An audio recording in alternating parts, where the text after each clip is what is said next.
चोरी का थोड़ा सा भाई। हाय दोस्तों, मेरा नाम है सक्षम कुमार और मैं हूँ सीए फाइनल का स्टूडेंट। तो आज की वीडियो में मैं बात करने वाला हूँ मेरे ओसी के एक्सपीरियंस के बारे में, जो कि स्टार्ट हुआ था 26 जून से और एंड हुआ था 13 जुलाई तक। तो आखिर मैंने अपने ओसी बैच में क्या क्या एक्सपीरियंस किया, फिर ओसी के लास्ट में एक मतलब कि एक्टिविटी करना होता है जिसके मार्क्स होते हैं, तो एक्टिविटी क्या था, उसका एक्सपीरियंस कैसा था, फिर स्टार्टिंग के कुछ दिनों का एक्सपीरियंस कैसा था, ओसी में होता क्या क्या है, उन सब के बारे में आज मैं आपको बताने वाला हूँ। तो सबसे पहले बात करते हैं कि आखिर ये जो सीए इंस्टीट्यूट है हमारा, वो ये ओसी कोर्स करवाता क्यों है। क्योंकि देखो क्या होता है कि एक्चुअली हम लोग सीए फाउंडेशन, सीए इंटरमीडिएट की जब पढ़ाई कर रहे होते हैं तो हम लोग अपने घर में पैक होते हैं, जो ऑनलाइन स्टडीज़ कर रहे होते हैं। तो most of the students online कर रहे होते हैं, तो हम लोग अपने घर में पैक होते हैं, ज़्यादा लोगों से उतना बातचीत होता नहीं है, उतना इंटरेक्शन नहीं हो पाता है। तो हम लोग सिर्फ बस पढ़ाई पढ़ाई पढ़ाई कर रहे होते हैं सीए इंटरमीडिएट तक, ठीक है। तो हम क्या, ये हमारा एक इंटरपर्सनल स्किल्स डेवलप नहीं होता है। तो ये एक मेन मोटिव होता है कि हम लोगों से बात करना सीखें, कनेक्शंस बनाएं और अपना सेल्फ कॉन्फिडेंस को बूस्ट कर पाएँ। तो मेन यही कारण होता है ओसी कोर्स का करवाने का। तो स्टार्ट करते हैं सबसे पहला दिन से। तो फर्स्ट डे मुझे याद है, मैं ये सेंटर खोजने में काफ़ी टाइम लग गया था। इधर उधर ढूंढ रहे थे कि कहाँ है सेंटर आईसीआई का, क्योंकि पहले तो कभी गए नहीं थे वहाँ पे। फिर सेंटर मिला और रास्ते में ही एक फ्रेंड, मतलब कि रास्ते में ही एक लड़का मिला जो कि शायद वो सेंटर जानता था। वो हमें रास्ता बताया और वो भी मतलब कि वहीं का स्टूडेंट था, बैच का ही स्टूडेंट था। और वहाँ पे मेरा दोस्ती हुआ, मेरे पहले दोस्त से जिसका नाम सूरज था। वहाँ पे मेरा एक पहला दोस्त बना उसी बैच का। फिर हम लोग बैच के अंदर गए। क्लास में काफ़ी मस्ती हुई। और सबसे पहले तो जो हमारे टीचर आए थे, Chirantan sir, one of the best teacher in the OC batch. उन्होंने काफ़ी कुछ बताया हमारे आईसीआई के बारे में। उसके बाद फिर जब वो गए तो फिर एक दूसरे टीचर आए और वो करवाएं हमें एक्सटेम्पर। एक्सटेम्पर क्या होता है कि हमें कोई भी रैंडम टॉपिक दे देते हैं और आपको सबके सामने कुछ ना कुछ 2 मिनट के लिए बोलना होता है। तो ये जब मैंने सुना तो मैं बहुत डर गया था, क्योंकि ऑब्वियस सी बात है, अचानक से आप 50 लोगों के सामने बोलने के लिए बोला जाएगा तो डर तो लगेगा ही। लेकिन मेन मोटिव ही यही है कि आप डर को भगाएं अपने, और मतलब अपने अंदर के टैलेंट को पहचानें और मतलब खुल के बात कर सकें, आपको कोई डर ना हो, स्टेज फियर ख़त्म हो जाए। तो इसलिए एक्सटेम्पर हुआ और बहुत लोगों ने स्टैम्पर किया। और जब मेरी बारी आई तो मुझे मिला तो स्टॉक मार्केट के बारे में। तो मैंने भी थोड़ी बहुत जो भी मुझे जानकारी थी वो मैंने बताया, लेकिन डर बड़ा लगता है। तो जो भी लोग सोच रहे हो ना कि कैसे हो पाएगा, तो डर तो लगेगा और वहाँ पर जाकर करना भी होगा। और मेरा एडवाइस ये है कि करना है, मतलब ये तुम इसको ऐसा मत सोचना कि ये 15 दिन किसी तरह से काट के बिताने हैं। तुम इस 15 दिन को एज एन अपॉर्चुनिटी लेना कि यही 15 दिन है, ठीक है। अब इस 15 दिन में देखो बहुत कुछ तो नहीं बदल सकता, लेकिन हम कुछ तो बदल सकते हैं। हम कम से कम इतना तो कर ले कि हम इनिशिएट करना शुरू कर जाएं, है कि नहीं। तो ये था पहला दिन। फिर दूसरा दिन, तीसरा दिन भी इसी तरह से बीतते रहा। उसके बाद फिर एक दिन हम लोग ने डम्प्स रैट्स गेम खेली और उसमें काफ़ी मज़ा आया। फिर कभी कोई गाना गा रहे हैं, तो कभी मतलब कोई ना कोई एक्टिविटी होते रहता था जो कि आपके स्टेज से रिलेटेड है, मतलब कि आपको स्टेज पे जाना होगा, कुछ ना कुछ बोलते रहना होता था। एक बार और मुझे याद आ रहा है कि मुझे एक ये मिला था बोलने के लिए, मतलब मुझे नहीं, सबको मिला था कि आपको कोई भी एक बिजनेस आइडिया देना है कि अगर आप सीए नहीं कर रहे होते, कोई बिजनेस करने जाते तो आप कौन सा बिजनेस करते हैं। तो वो हुआ एक दिन, जिसमें मैंने क्या दिया था कि पेट्रोल डिलीवरी। ये मतलब कि मैं अपने मामा से इंस्पायर होके, मतलब कि उन्होंने एक बार बताया था मुझे कि अगर ये पेट्रोल डिलीवरी का आइडिया अच्छा हो सकता है, तो मेरे दिमाग में उस समय कुछ नहीं आया, क्योंकि स्टेज पे कुछ बोलना था और तो क्या बिजनेस आइडिया के बारे में बोलता। तो ये मैंने ये बोल दिया कि अगर हम पेट्रोल को डिलीवर कर सकें तो काफ़ी अच्छा रहेगा। जैसे क्या होता है कि लोग गाड़ी चला रहे हैं, अचानक से बीच में कहीं पेट्रोल ख़त्म हो गया, तो भाई अब पेट्रोल ख़त्म हो गया तो हम पेट्रोल पंप तक कैसे पहुंच सकते हैं, उसमें काफ़ी मुश्किल हो सकती है। तो पेट्रोल डिलीवरी का कॉन्सेप्ट अच्छा हो सकता था, तो मैंने ये बताया। फिर एक दिन बुक रिव्यू का था, तो मैंने मतलब कि एक दिन और मतलब बोलना था कि अगर आप जो भी रिसेंटली कोई बुक पढ़े हो तो उसका रिव्यू देना था आपको आके स्टेज पे कि उसके प्रोज क्या हैं, कॉन्स क्या हैं। तो ठीक है। और पता है एक बहुत ही अच्छा मतलब कि एक एक्टिविटी हुआ जहाँ पे एक स्टोरी थी, मतलब कि एक सर आए और सर ने क्या बोला कि एक मतलब कि सर अपने मतलब प्रेजेंटेशन लाए थे पीपीटी, और उन्होंने एक छोटा सा स्टोरी पढ़ने के लिए दिया हमें, ठीक है। और एक स्टोरी पढ़ने के लिए दिया और वो स्टोरी ना बीच में आधा में ही रुक गया, ठीक है। मतलब कि अधूरा कहानी, वो पढ़ के आपको लगेगा कि कहानी अधूरा है और आपको फिर एक एक करके आना था और आपको ना उसका एंडिंग तय करना था कि उसका एंडिंग कैसा हो सकता है, ठीक है।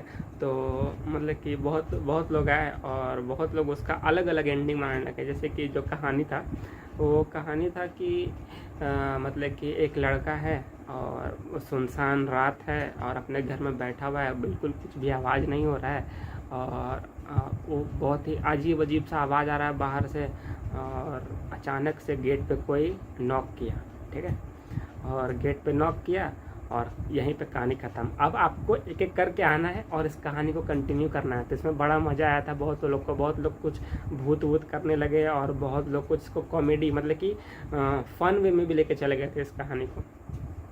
तो ये एक एक्टिविटी था।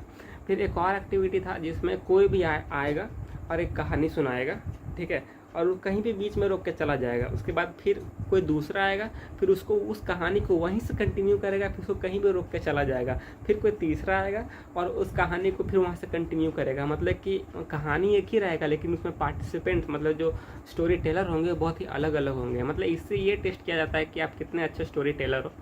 तो ये एक्टिविटी इसमें भी काफ़ी मज़ा आया हमें। और हमारा one of the favourite student of the class Muskan Yadav, वो मतलब कि वो जब स्टेज पे आता था ना तो मतलब कि क्लास का माहौल काफ़ी हल्का हो जाता था, सब लोग हंसने लगते थे। नॉट बिकॉज कि वो मतलब जोकर टाइप दिखता था, बिल्कुल नहीं, मतलब कि वो बहुत ही मतलब नॉलेजेबल बंदा था वो। लेकिन वो वो जिस तरह से बोलता था ना, उसका टोन जो था मतलब कि इतना अच्छा था ना कि सब लोग हंसने लगते थे। मुझे तो लगता है कि अगर वो स्टैंड अप कॉमेडी करे तो बहुत अच्छा कर सकता है। तो he was so good in speaking on the stage. और उसके बाद बात करें मेन एक्टिविटी के बारे में भी अब बात कर लेते हैं, नहीं तो वीडियो बहुत ही लंबी हो जाएगी। उसका मैं लास्ट में वीडियो पे दे दूँगा जो मेन एक्टिविटी है।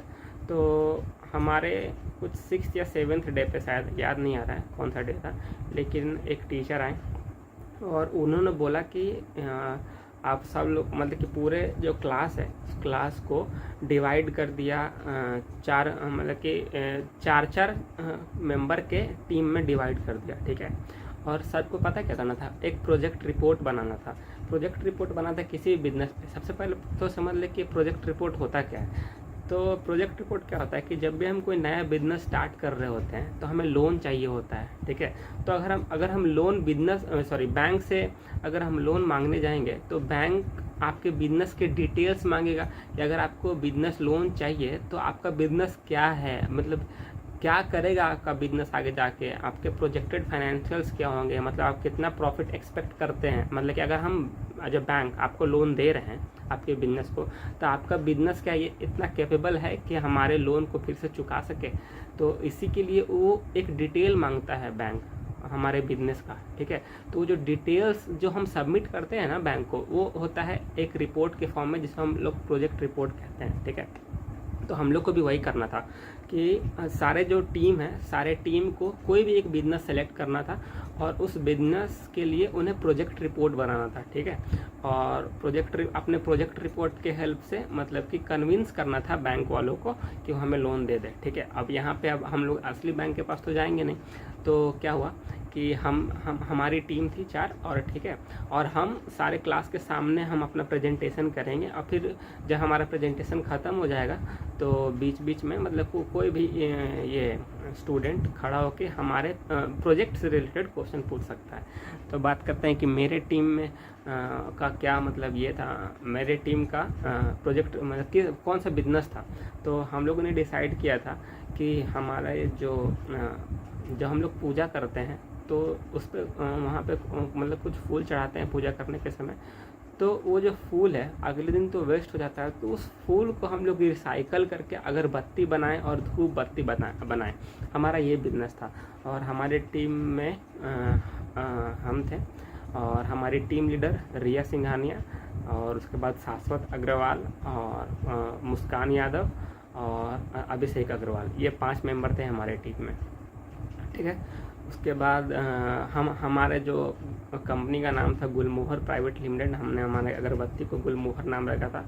और उसके बाद फिर हमने मतलब कि 4-5 दिन तक तो कुछ काम ही नहीं किया, फिर लास्ट के 2 दिन हम लोग रात भर बैठ के काम किए और उसके बाद एक प्रोजेक्ट रिपोर्ट बनाए। काफ़ी अच्छा एक्सपीरियंस रहा और इस पर मार्क्स भी मिलता है, हमें 14 मार्क्स आया था 20 में से। और हाँ ये और मतलब आपको इसमें काफ़ी मज़ा आएगा, थोड़ा डर भी लगेगा और आपको ये सब, और मैं ये इसलिए बता दे रहा हूँ कि आप पहले से थोड़ा प्रिपेयर हो जाए और थोड़ा मतलब कि एडवांस में ये सब सोच के रखेंगे ना आप तो थोड़ा अच्छा रहता है।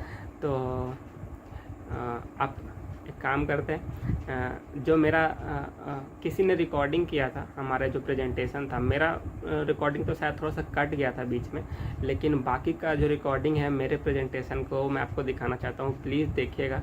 और आई होप कि आपको ये मेरा प्रेजेंटेशन पसंद आए और हमारी टीम का प्रेजेंटेशन पसंद आए। तो देखिए, cultures and religions, and flowers forms very essential part of it.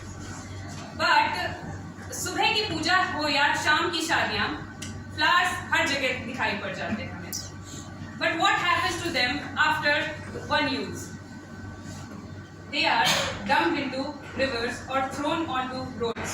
As per the data, more than 8 million tons of flowers are dumped into rivers per year. So, what's the solution?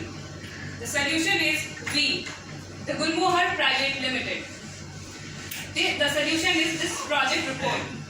In this project report, we will be talking about the introduction, the product we will be offering, and the raw materials we'll be using in our products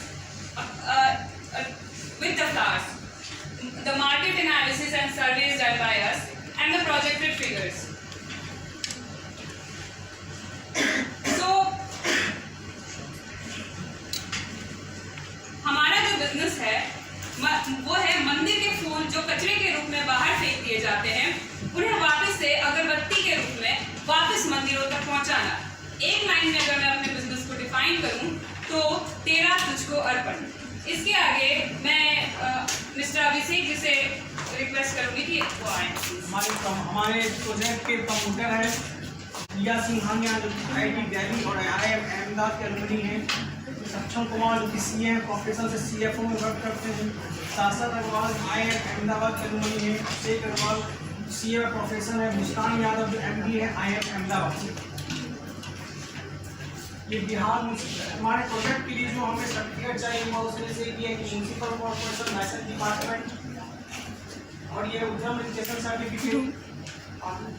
हमारे project का mission होगा और mission is to reach the consumer not only from Patna, not only from Bihar but each part of our country in next 5 years. We aim to reach to each and every household of India. Vision होगा, our vision is to make our ruler free from flower waste. Now it becomes so big that when people demand for agarbatti, they ask for Gulmohar only. आगे अक्षर बताएंगे। Thank you, Abhishek sir. So now we are going to discuss about manufacturing process. So we are going to discuss that how the waste flowers are converted to flower, agarbatti and dhupbatti. So first of all, our pickup vans will collect the waste flowers from various temples, for which we have taken permission from the Municipal Corporation of Patna, and we have also talked personally in the temples. After that, the waste flowers will be brought back to our factory, and in the factory, those flowers will be separated by our employees, and those separated flowers will be dried up in the sunlight, and after that, those dried flowers will be put into the pulverizer machine to make it a powder. After that, the powder will be mixed into several natural ingredients to make it a paste, and that paste will be put into agarbatti making machine to make agarbatti, and the dhoop batti making machine to make dhoop batti.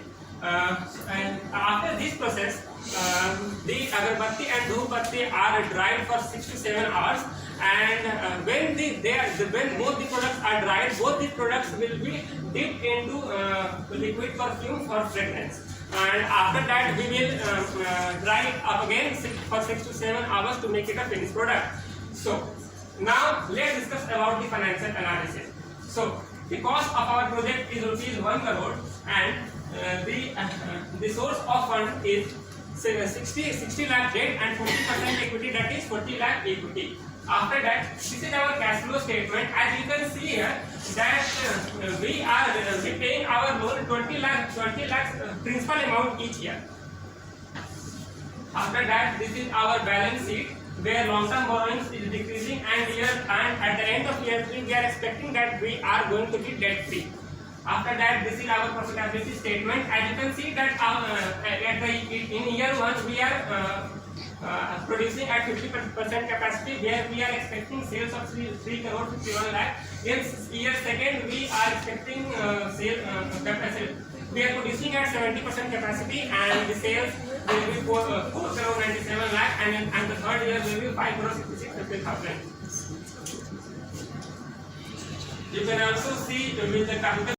Agarbatti, he is the oldest market player and currently having a market share of 16%, and he is acquiring second is Mangaldeep, it is a brand of ITC, currently having a market share of 10%, then Moksha Agarbatti, and then Food. It is a recently startup of Kanpur, currently manufacturing the similar products of ours, but using the same raw material, that is base flour, and catering the current market by selling their products online. What will be our strategy? We will be using best cost provided strategy, means we will be providing the more quantities at the same price or a cheaper price than our competitors. We will be providing 30 incense sticks in one packet at the cost of 20 per packet, and dhoop batti containing 15 pieces at the rate of 50 per box, which at the current time none of our competitors are providing. And then come to SWOT analysis, and our strengths will be, we will be having a great distribution channel so that we could end up achieving a good sales target. Then we will be providing value for money to our customers by our product, and we will be trying to cater the market by unique packaging, because customer buys that product. So let's talk about our advertising strategy. So हम लोग पटना, नालंदा और बेगूसराय पर market में target किए हैं, जहाँ पे हम लोग का 3 जिले हैं जिसमें हम लोग डोमिनेट करने की प्लानिंग है हमारी। तो हम लोग रीजन स्पेसिफिक मार्केटिंग रहेगी, जिसमें कि हम लोग शुरू में क्या करेंगे, ये सोशल मीडिया इन्फ्लुएंसर जो है, जो कि बिहार में बहुत ज़्यादा ग्रो कर रहे हैं, उनसे हम लोग कोलैबोरेट करेंगे ताकि वो लोग हमारे प्रोडक्ट का प्रचार करें। यूट्यूबर में हम लोग कोशिश करके छठ पूजा के टाइम हमारी टीम एकदम सबसे ज़्यादा बिजी रहेगी, क्योंकि छठ पूजा के टाइम सबसे ज़्यादा डिमांड रहेगी अगरबत्ती की। हम लोग कोशिश करेंगे कि हर यूट्यूब वीडियो जो कि छठ पूजा से रिलेटेड है वहाँ पे हमारा ऐड प्ले हो। ये बात हम लोग हमें हर साल इंश्योर करेंगे कि छठ पूजा में हमारी टीम सबसे बेस्ट परफॉर्म करे।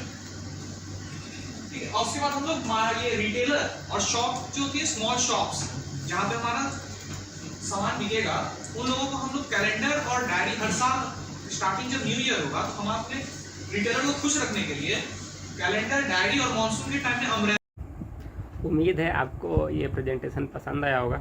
तो आज की वीडियो के लिए इतना ही।